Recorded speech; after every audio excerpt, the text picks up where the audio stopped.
Chapter 8, Correlation. To start with, we're going to use a scatter diagram, or what's often known as a scatter plot, to show the relationship between two variables. So for example, we can look at a scatter plot of heights of father-son pairs. So for this scatter plot, each one of these x's, or usually we just use dots, would represent a father-son pair. So this dot would represent a father of a height 72 inches and a son of about 76 inches. Or this part would be a dad of about 64 inches and a son of about maybe 65 inches.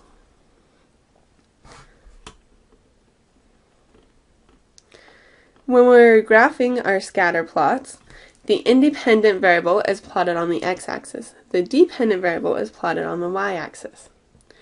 Our independent variable, the x-axis, is sometimes used to predict the dependent variable, or the y-axis.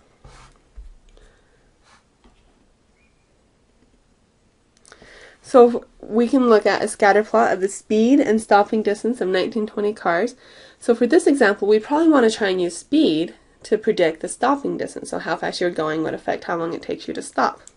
So speed would be considered the independent variable. And it's graphed on the x-axis. The stopping distance would be considered the dependent variable. And it's graphed on the y-axis.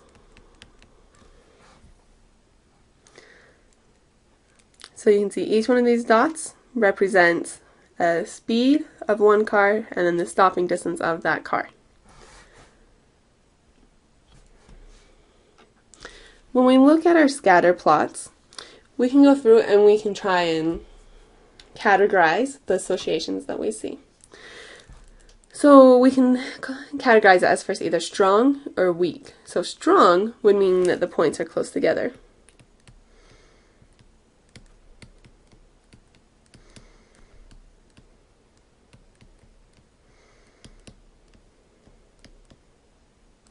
Okay, so this would be a strong association because the points are close together.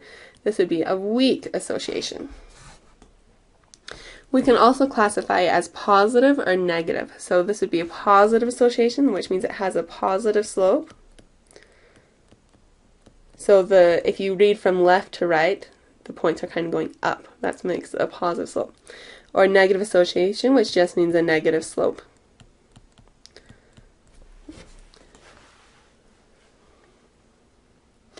So let's review that. Strong association means that when the points of the scatter diagram are tightly clustered around a line, so if I was to draw a line through it, are the points tightly clustered around the line, that would be considered a strong linear relationship between the variables. And information about one variable is going to be helpful in predicting the other variable. For a weak association, the points are scattered loosely about the line. So knowing about one variable doesn't really help us much in predicting the other variable. For a positive association, as the values of one variable increase, so do the values of the other. That means that as x goes up, y tends to go up as well. For a negative association, as the values of one variable increase, the values of the other variable decrease. So that means if x goes up, y actually goes down. So when we look at our positive and negative associations, for the positive, as x goes up, y also went up. But for the negative association, when x went up, y actually went down.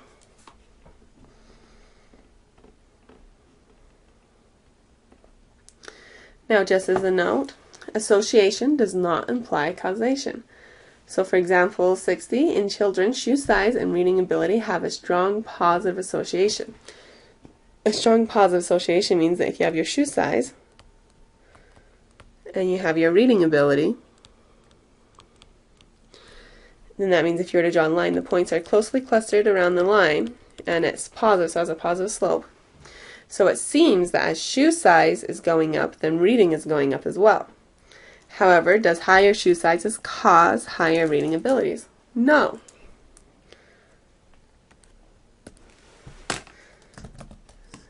No. So higher shoe sizes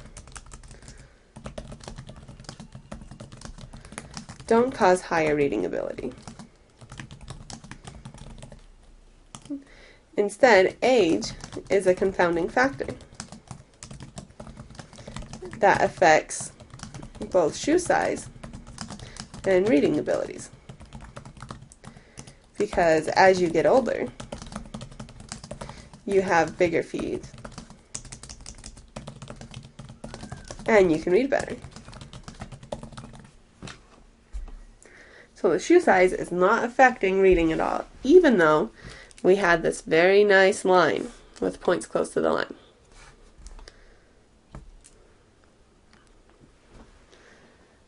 Now we're going to want to be able to measure our relationship. So the linear relationship between two variables can be described with the following 5-number summary. You have the average of all your x values, the average of all the y values, the standard deviation of all the x values, the standard deviation of the y values, and r. So let's go through what each of those mean using our nice picture. So the average of x, that's the average of all the x values. And it helps you measure the center of the cloud. So if we have all of our points, lots of times we'll draw a cloud around our points. So the average of x is if you look at just the x values, you can plot the average of the x values. And then average for y, again, you look at just the y values and plot the average of just the y values. So this would be your average of y. And if you plot that point, it's the center of your cloud. Then the standard deviation of x is the standard deviation of the x values. And it measures the spread of the cloud from side to side. So if you look at your cloud and you find the center, so this would be the center,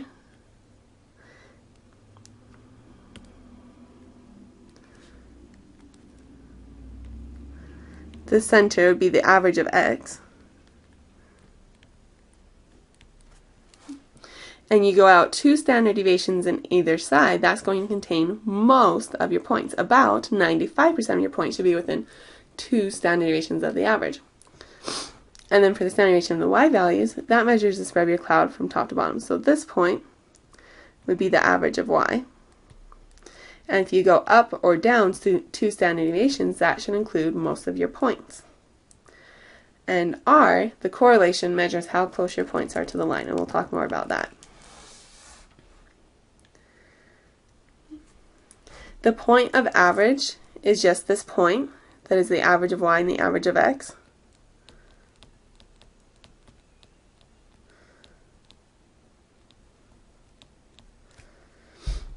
And once again, most of your data falls within 2 standard deviations of the point of your average.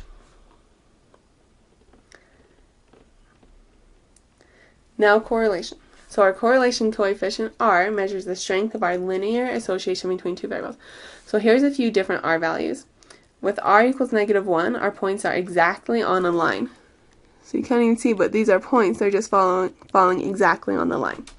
Because it's negative, we know that our line is going down. For r equals -0.7, my points aren't as close to the line anymore, but they are still going down because r is negative. For r equals 0, the points just seem to be randomly scattered about. There doesn't seem to be any relationship between them. For r equals 0.7, now that's a positive slope, so we're going to be going up. And for r equals 1, again we're going up, but the points are exactly on the line.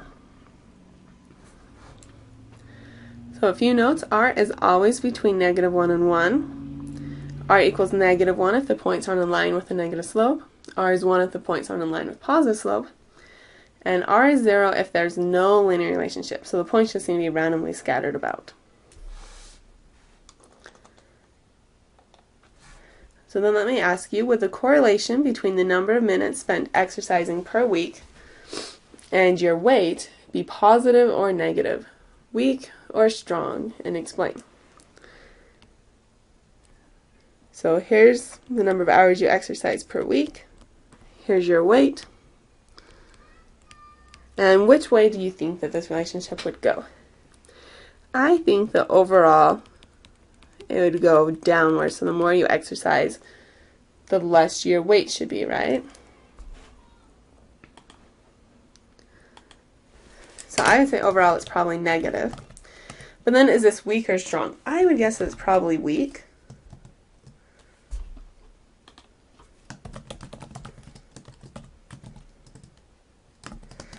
Because there could be lots of confounding factors, such as diet, genetics, etc. So not everyone, you can't predict what they're going to weigh based on how much they exercise, because things like your diet, your genetics, also even like your height is going to affect your weight, not just, so what we're saying is not, exercise isn't the only thing that affects your weight, lots of other things affect your weight. And so this correlation isn't going to be very strong. Example 62. Would the correlation between the home size and home price be positive or negative?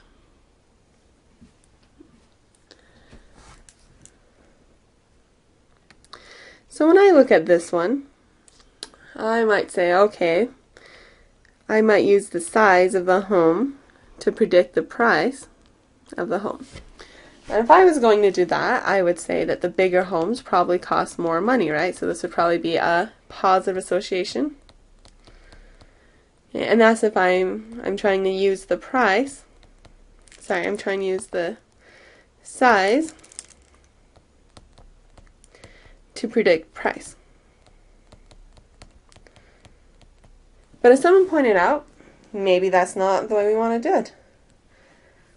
Maybe you're just looking at homes and you want to find a certain size of home, and if you sort all the homes in order by price, you can just skip to the bigger home, the more expensive homes, because they're probably going to be bigger sizes. And so I might actually be interested in using the price to predict the size. And I would guess then that the bigger prices also correspond to bigger sizes. So this would be positive.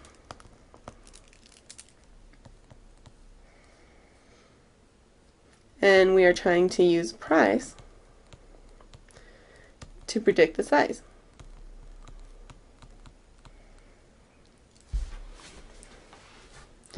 And it doesn't matter. You can always choose which variable you want to try and use to predict the other variable. But either way, if you have a positive relationship for size versus price, you're going to have a positive relationship for price versus size.